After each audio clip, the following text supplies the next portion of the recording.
ہمارے ساتھ ایک لڑکا پڑھتا تھا پرائمری میں، جب 5ویں میں پڑھتے تھے، وہ بڑا نالائق سا آدمی تھا، نالائق آدمی تھا۔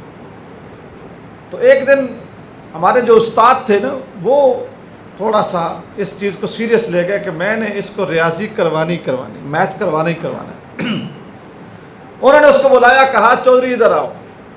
وہ آ گیا، کہا اچھا یہ بتاؤ کہ اگر میرے پاس 2 کبوتر ہوں اور 2 کبوتر تیرے پاس ہوں، اور میں اپنے 2 کبوتر تمہیں دے دوں، تیرے پاس کتنے ہو جائیں گے؟ تو اس نے کہا 5۔ کتنے؟ 5۔ انہوں نے کہا کیسے سمجھاؤں اس کو ریاضی؟ پھر انہوں نے کہا میرے پاس 2 سلیٹیاں ہوں، تیرے پاس بھی 2 سلیٹیاں ہوں۔ شاید آج کا بچہ سلیٹی کو نہ جانتا ہو، لیکن ہم نے چونکہ سلیٹی پہ پڑھا ہے، میتھ کیا ہے، ہم جانتے ہیں۔ دوات بنانا بھی جانتے ہیں، قلم گھڑنا بھی جانتے ہیں، تختی پوچھنا بھی جانتے ہیں، تختی سکانا بھی جانتے ہیں، گاچی لگانا بھی جانتے ہیں، تختی کو پھر اوپر سے نرم ملائم کرنا، ساری چیزیں جانتے ہیں۔ اور جب سردی کا موسم ہوتا تھا، تختیاں جلدی خشک نہیں ہوتی تھی، تو پھر ٹانگوں کے درمیان لے کے بیٹھ کے ان کو نگیاں کر کے خشک کرنا وہ بھی جانتے ہیں۔ وہ دور تھا تو سلیٹیاں تھیں، آج پینسلیں ہیں یا پین ہیں، اس وقت یہ عیاشی نہیں ہوتی تھی۔ انہوں نے کہا 2 سلیٹیاں میرے پاس ہوں، 2 سلیٹیاں تیرے پاس ہوں، میں اپنی دونوں سلیٹیاں تمہیں دے دوں تو تیرے پاس کتنی ہو جائیں گے؟ اس نے کہا جی 4۔ کیا کہا؟ 4۔ استاد بڑے خوش ہوئے، انہوں نے کہا واہ، اس کا دماغ چل گیا۔ انہوں نے پھر کہا اچھا 2 کبوتر میرے پاس ہوں، 2 کبوتر تیرے پاس ہوں، اپنے دونوں کبوتر تمہیں دے دوں، تیرے پاس کتنے کبوتر ہوں گے؟ اس نے کہا جی 5۔ کبوتر 2 لے تو کہے جی 5، سلیٹیاں 2 لے تو کہے جی 4۔ استاد نے کہا یہ بتا کہ یہ اس میں راز کیا، مسئلہ کیا ہے تمہیں؟ سلیٹیاں 2 لیتے ہو تو 4 بولتے ہو، کبوتر 2 لیتے ہو تو 5 بولتے ہو۔ اس نے کہا جی 1 کبوتر میرے پاس گھر میں ہے، 1 کبوتر میرے پاس گھر میں ہے۔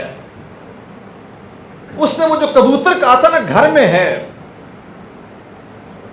میں اس کبوتر کو یوں سمجھتا ہوں کہ یہ وہ کبوتر ہے جس کو ہم نے نام نہاد تہذیب کا سنگھار کر کے اپنے گھر میں بٹھایا ہوا ہے۔ ہم مولوی صاحب سے پوچھتے ہیں مولانا صاحب بچی کی شادی کرنی ہے، کیسے کرنی ہے، وہ سارا بتاتے ہیں، لیکن پھر ہم پتہ کیا کہتے ہیں؟ ہم کہتے ہیں 1 کبوتر گھر میں بھی ہے جو ہماری بھی عزت رکھنی ہے۔ اور آپ میری اس بات کو برا نہ مانیں، آج جو شادی ہے نا، شادی ہندوؤں میں اور مسلمانوں میں صرف ایک چیز کا فرق رہ گیا ہے، وہ کیا ہے؟ ہندو پھیرے کاٹتے ہیں، مسلمان ایجاب و قبول کرتے ہیں۔ باقی ہندوؤں کی اور مسلمانوں کی شادی بالکل ایک جیسی، صرف وہ پھیرے کاٹتے ہیں اور ہم ایجاب و قبول کرتے ہیں۔ ان کی بھی مائیں بہنیں بیٹیاں شادیوں پہ ناچتی ہیں، ہماری بھی ناچتی ہیں۔ وہ بھی بےہودگی کی انتہا کر دیتے ہیں، ہم بھی انتہا کر دیتے ہیں۔ وہ بھی فضول خرچی میں آخر تک پہنچ جاتے ہیں، ہم بھی آخر تک پہنچ جاتے ہیں۔ وہ بھی اپنی بیٹیوں کو منجا جلا دے کے فارغ کر دیتے ہیں، وراثت میں سے کچھ نہیں دیتے، ہم بھی منجی بستر دے کے فارغ کر دیتے ہیں، وراثت میں سے کچھ بھی نہیں دیتے۔ وہ بھی یہی سمجھتے ہیں کہ بیٹی کا اس گھر میں کوئی رشتہ نہیں ہے، کوئی تعلق نہیں ہے، اب اس نئے گھر میں چلی گئی، ہم بھی یہی سمجھتے ہیں۔ اسلام نے بیٹی کو وراثت میں حصے دار قرار دیا ہے۔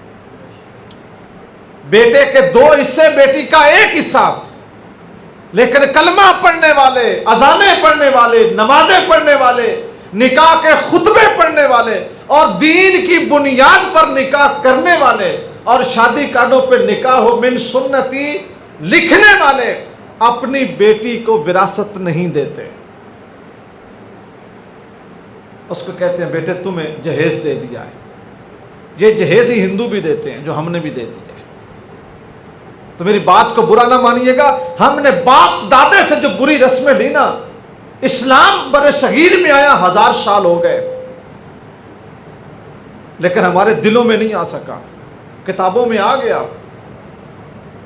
اذانوں میں آ گیا, مسجدوں میں آ گیا, مصلوں پہ آ گیا, قرآن میں آ گیا, ہر جگہ پہ آ گیا. اگر یہ اسلام ہندوستان کے مسلمانوں کے پاس نہیں آیا تو عمل میں نہیں آیا, عمل میں نہیں آیا. تو میرے دوستو, آخری بات یہ, 65 سال 70 سال 75 سال 90 سال کتنی گزارو گے؟ اس زندگی کی تیاری کرو جس زندگی نے ختم ہی نہیں ہونا. ہم فیہا خالدون, جنت ہے یہ جہنم ہے, ہمیشہ رہو گے وہاں پر. اس کی تیاری کرو. بیٹیوں کا حق مار کے بیٹوں کی پگڑیاں اونچیاں کرنے والوں, بیٹے کب تک کھائیں گے؟ بیٹیاں تمہارے گھر میں پیدا ہوئی, یہ اللہ کی تقسیم ہے. تمہارے گھر میں رزق ہے, بیٹیوں کا حصہ ہے, یہ اللہ کی تقسیم ہے. ان لوگوں کو بھی تو دیکھو نا جن کے ہاں نہ بیٹا پیدا ہوتا ہے نہ بیٹی پیدا ہوتی ہے, وہ ترستے رہتے ہیں یا اللہ دی تو دے دے.